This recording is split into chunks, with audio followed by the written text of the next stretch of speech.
ऐसी बानी बोलिए मन का पाख होए।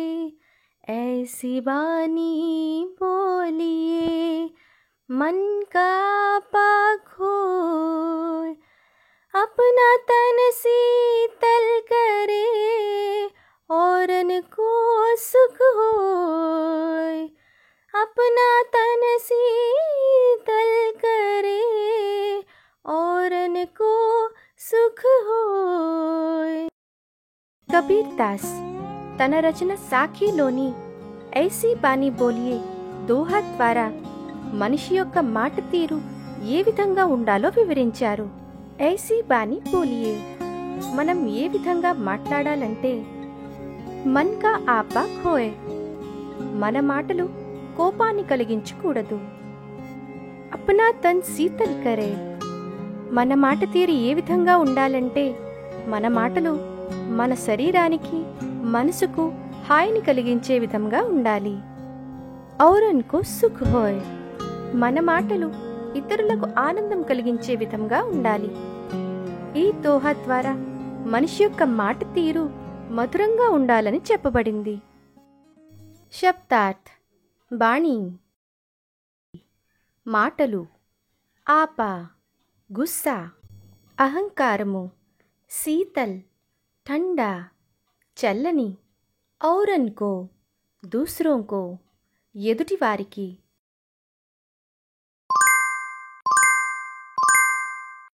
కస్తూరి కుండలి బసే మృగ ఢూండే బన్ మాహీ. కస్తూరి కుండలి बसे मृग ढूंढे बन माही. ऐसे घटी घटी राम है, ऐसे घटी घटी राम है.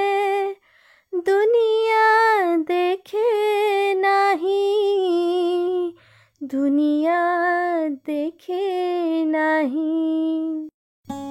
కబీర్ దాస్ తన సాఖీ రచనలో కస్తూరి కుండలి బసే దోహా ద్వారా ఏం చెప్పుచున్నారంటే, కస్తూరి కుండలి బసే మృగ్ ఢూండే బన్ మాహీ.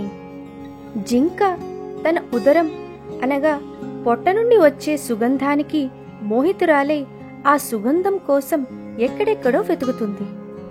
కానీ తన ఉదరం నుండి వచ్చే సుగంధాన్ని గుర్తించలేదు. ऐसे घटी घटी राम है, దునియా దేఖే నాహి.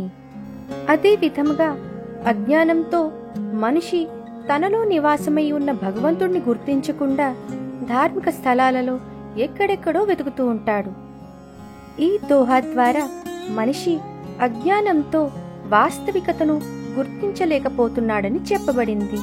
శబ్దార్థ్ కుండలి నాభి, పొట్ట, మృగ్ हिरन, जिंका, बसे रहना, ఉండుట, बन जंगल, अडवी, माही के अंदर లోపల, घटी घटी कण कण में అణువణువులోను,